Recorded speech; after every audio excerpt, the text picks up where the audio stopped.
तो हमारी भारतीय संस्कृति ही है जिसमें जीवों पर दया करो जैसे वाक्य महावाक्य घोषित होते हैं।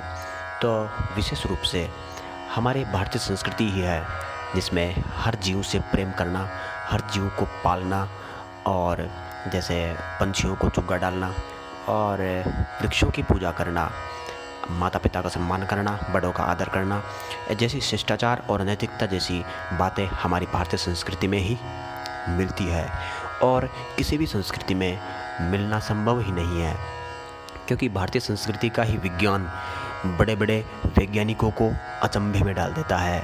बड़ा ज़बरदस्त विज्ञान है, इसलिए ही तो बड़े बड़े वैज्ञानिक, बड़े बड़े विद्वान और बड़े बड़े ऋषि महर्षि भारतीय संस्कृति से जुड़े हुए होते हैं, ताकि वे जानते हैं कि भारतीय संस्कृति ही है जिसमें हम परम आनंद को, परम खुशी को और उल्लास या उत्सवों के आनंद को हम प्राप्त कर सकते हैं। तो विशेष रूप से ज्येष्ठ मास की जो अमावस्या होती है वह अमावस्या को बड़सायत अमावस्या कहते हैं। बड़सायत अमावस्या का मतलब ये है कि इस दिन वट वृक्ष, बड़ का जो पेड़ होता है उसकी विशेष पूजा होती है, क्योंकि विशेष रूप से जो बड़ का वृक्ष होता है बड़ा विशाल होता है, करोड़ों अरबों जीवों को वो सहाय आधार देता है, करोड़ों अरबों जीवों को वो शरण देता है, इसलिए वो महान है। पूरी पृथ्वी में जीव की एक श्रृंखला है। जीव की श्रृंखला का मतलब ये है कि यदि एक भी प्रजाति लुप्त होती है या एक भी प्रजाति संकट में आती है तो पूरी श्रृंखला बिगड़ जाती है, पूरी प्रजातियां संकट में आ जाती है। इसलिए जीव से जीव जुड़ा हुआ है, एक जीव दूसरे जीव पर निर्भर है आपस में। तो विशेष रूप से हमारे ऋषि महर्षियों ने अपने तीव्र और विद्वान विद्या रूपी अपनी विवेक के द्वारा जीवों को किस प्रकार जीवन में सम्मिलित करना है। तो विशेष रूप से प्रत्येक जीव मिट्टी का ही एक अंग है, पृथ्वी का ही एक अंग है, इसलिए हम में और किसी दूसरे जीव में कोई अंतर नहीं है। जैसे हम जीव हैं वैसे ही प्रत्येक जीव वैसे ही है, इसलिए हमें हर जीव पर दया करनी चाहिए और हर जीव का किस प्रकार पोषण हो सके इस पर विचार करना चाहिए। तो इसलिए विशेष रूप से वट वृक्ष का इसमें बड़ा योगदान है। वट वृक्ष होता है, पीपल का वृक्ष होता है, और वैसे वृक्ष सारे ही जितने पेड़ पौधे हैं हम सभी जानते हैं, हम सभी समझदार हैं, जितने वृक्ष है वो जीव की श्रृंखला को शानदार बनाने के लिए अच्छा काम करते हैं, क्योंकि हर वृक्ष सैकड़ों से हजार जीवों को सहायता देता है या उनका आधार बनता है उनके जीवन का। जैसे वट वृक्ष है, वट वृक्ष करोड़ों अरबों जीवों को आधार देता है, करोड़ों अरबों जीव उस पर निर्भर रहते हैं, इसलिए हमें वट वृक्ष की पूजा करनी चाहिए। वैसे वट वृक्षों की कमी हो गई है तो ये बड़ा हमारा दुर्भाग्य है। तो विशेष रूप से बड़सायत अमावस्या को जल से मूली, रोली, चावल, गुड़ और भीगे हुए चने, फूल, माला आदि से हम वट वृक्ष की पूजा करते हैं। हम उनकी कृतज्ञता का आदर करते हैं या हम उन पर कृतज्ञता करते हैं।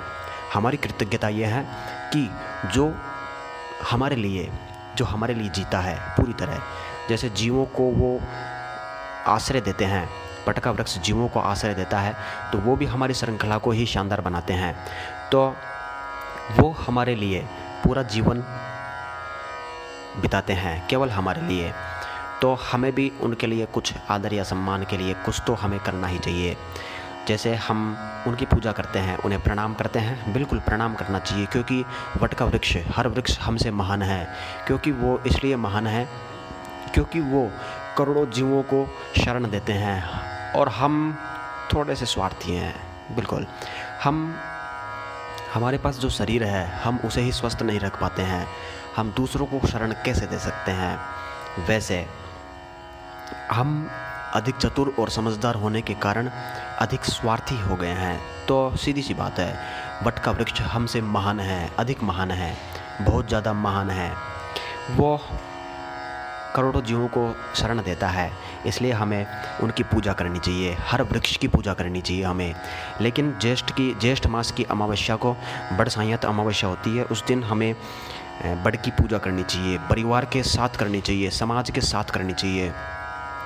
और इस दिन का आप व्रत भी कर सकते हैं, हम प्रकृति से प्रार्थना कर सकते हैं, क्योंकि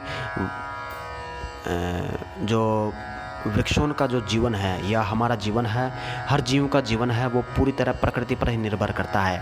इसलिए हम प्रकृति से प्रार्थना कर सकते हैं कि हमें और हमारे जितने भी जीव हैं, हमारे मित्र संगी साथी जितने भी हैं जीव, पेड़ पौधे जितने भी हमारे साथ हैं, उन सब की आप रक्षा करें। इस प्रकार हम प्रार्थना कर सकते हैं और उनके लिए व्रत भी कर सकते हैं।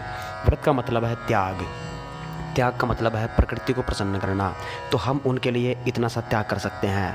हाँ बिल्कुल, आपको दक्षिणा भी चढ़ाना है और धूप और दीप भी करना है, और आप परिक्रमा भी लगा सकते हैं। परिक्रमा का बड़ा महत्व है, आप 108 परिक्रमा आप लगा सकते हैं, और कुछ मिठाई या कुछ भी आप वहाँ चढ़ा सकते हैं ताकि करोड़ों चींटियों को या जीवों को भोजन मिल सके।